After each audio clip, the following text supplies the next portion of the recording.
Good morning, ladies and gentlemen. My name is Dietrich, and this is a glorious 2024 BMW M2. And this little car has an amazing suspension, an amazing transmission, and an absolute sledgehammer of an engine. It is a joy to drive, and today I am going to review this most excellent BMW amongst BMWs. First, we're going to look at the powertrain, the engine, the transmission, and some of the chassis features on the vehicle. We will have a look at the styling, we'll measure out the trunk space, we'll look at the interior features, and we'll check out what few safety features exist on this car.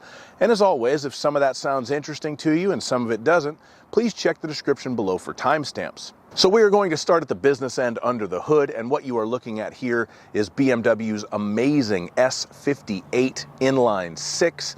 This is a 3-liter twin turbocharged unit with 453 horsepower and 406 torque. Now, personally, I have not put this car on a dynamometer, so I haven't tested it, but I've heard tell on the internet from people who have that this thing is putting out way more power than that to the wheels, let alone to the crank, so BMW may be severely underrating this engine. It wouldn't be the first time they really underrated one of their twin turbo straight sixes. The original 335i was known to be pretty underrated right out of the factory. And of course, if they said that this thing was making just as much power as an M3, why would anybody pay more money for an M3? So it may very well be underrated. It feels extremely fast, very smooth engine, fantastic power, great motor. Can't say enough good things about it. Pretty much same story with the transmission. Now, this is available with a 6-speed manual, which I'm sure would be fantastic. This particular car is equipped with the automatic, that is the ZF8HP. It's the latest version of it, and BMW has just done a fantastic job with this transmission. It is as smooth as a standard automatic, but it shifts gears as quickly as a dual clutch, at least it feels that way. So really love the transmission in this car, really love the engine. Fantastic powertrain combination. I've probably said fantastic 10 times already, but I don't know what other way to say it. Glorious, sonorous, inspiring, amazing. Yes, it's all of those things. But of course, being an M car, it's more than just going fast in a straight line. You do have excellent brakes, and you can actually adjust the braking response from the brake pedal in the iDrive screen. You also have adaptive dampers, so you can adjust the suspension. The whole chassis on this car is super stiff, and it just feels glued to the road, and they really did a fantastic job. Just balanced, telepathic steering, the best steering I've felt in a new car that I can remember. And I mean, I'm comparing it to things like the new Acura Integra Type S, a BMW M3 competition that I drove last year.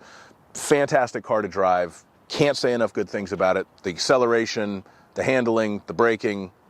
I'm lost for words. I'm blown away.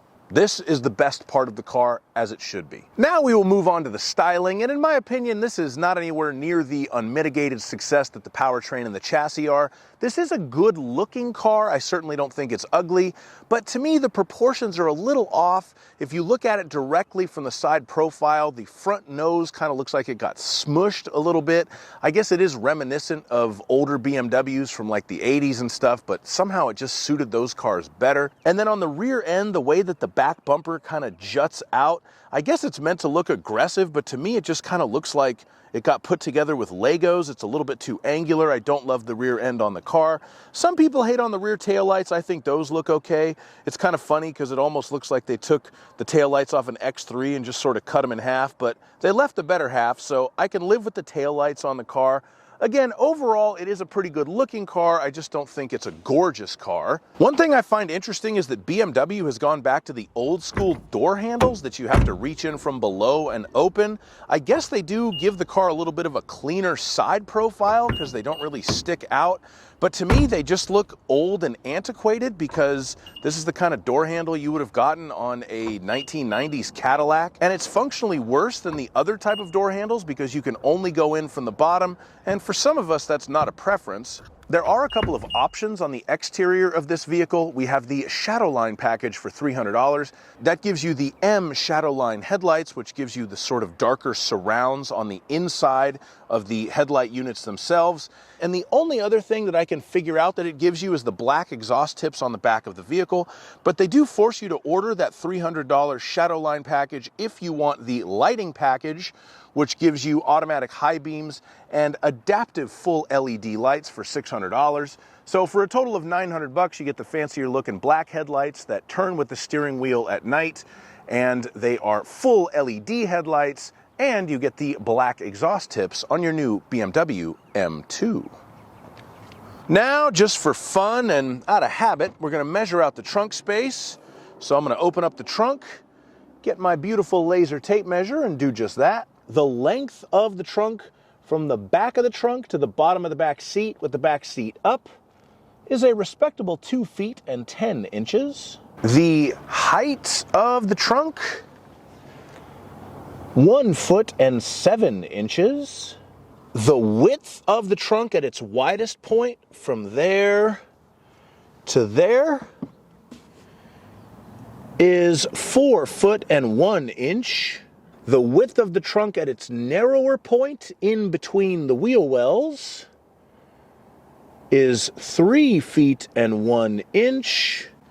And if I pull down, let's see, right up here, we can fold down the back seats.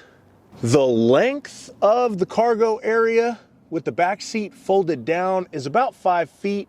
I say about because that's the measurement to the back of that back seat.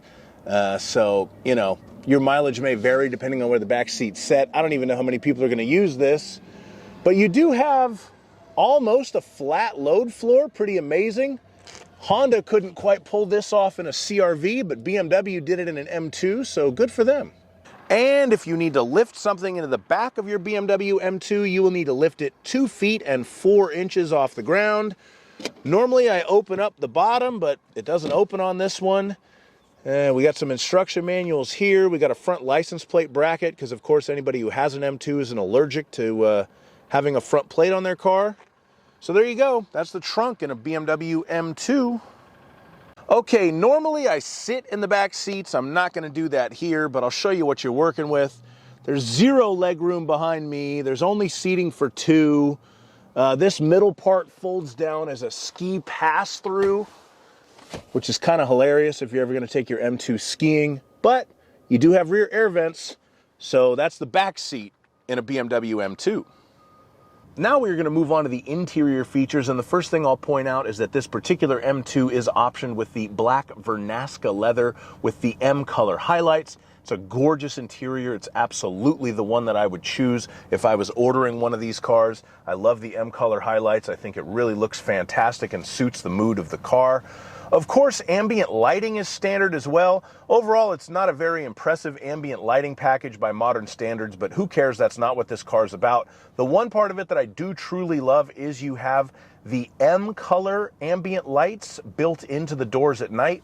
Those are always the M colors, regardless of what color you choose for the ambient lighting. And when you open the door, it kind of pulses red to let people know not to hit your beautiful M2. We have a few small options on this particular car as well. It is equipped with the heated steering wheel. That's a $200 option.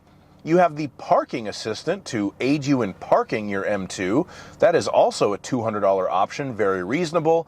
And for an additional $200, you can have wireless charging to charge your cell phone very slowly and make it very hot. It's not a knock on BMW, that's just the way that wireless charging works. So other than that, we will just move on to kind of the standard features in here, and it is pretty well, if not lavishly equipped. You do have factory navigation, as well as wireless Apple CarPlay and Android Auto. You have a Harman Kardon sound system, which quite frankly is not very good, but hey, it says Harman Kardon on it, so I'm sure some people will like it. A power moonroof is standard on the BMW M2. This particular car does have it. Of course, you can pay a lot of money for the M Carbon package and get the carbon fiber roof, which does delete the power moonroof, but theoretically save some weight and lower the center of gravity. You get the very fancy digital gauge cluster and large touchscreen that shows all your navigation and everything else. I think that this setup looks super cool, super modern right now. I first experienced it last year when I reviewed a BMW M3 competition, and it really looks great. It gives off like Star Trek vibes. I do kind of wonder what it's going to look like in 10 years. Is it still going to look kind of cool and classy, or is it just going to look dated and corny? I don't know. I guess only time will tell, but for now it looks awesome, so we'll just stick with that. Of course, being a proper M car, you have the two M buttons on the steering wheel. You can use those to set up your own preferences as far as the settings for the engine, the transmission, the chassis, etc., to get the car to drive exactly the way you want. From the factory, M1 puts it in a very sporty mode, and M2 basically puts it in track mode, but you can change those settings if you want to. And other than that, you know, you got the basic stuff. It has heated seats, it has dual zone climate control, it has an auto dimming rear view mirror inside and out. So pretty nice equipment in the BMW M2, but obviously more focused on being a sports car as opposed to a luxury car, which is absolutely fine with me. Now we'll move on to the safety features, and really there aren't very many of them as far as active safety features go. A little bit surprising, but we'll take a look. BMW puts what they call active driving assistant on this car as standard. That gives you the lane departure warning, the blind spot detection, the active lane keeping assistant, and that's pretty much it. Adaptive cruise control is an option on this car, but as far as I can tell, forward collision alert and automatic emergency braking are not. That is very surprising to me. I really didn't realize that there were any cars that you couldn't get that on, at least as an option anymore, especially one with like a $67,000 MSRP. I know it's meant to be the ultimate driving machine, and I guess they're serious about it, but think of it this way. If you really want to hit somebody, your BMW M2 is going to let you do it. Thank you so much for watching my review on this BMW M2. This car is not without its faults, but you can forgive all of them for how great it is to drive. It is absolutely a pleasure. I will put a link to my POV test drive video in the description so you can check that out if you're interested in watching it. Absolutely love this car. I love you for watching. Please like my video and subscribe to my channel, and have a great day. Bye-bye.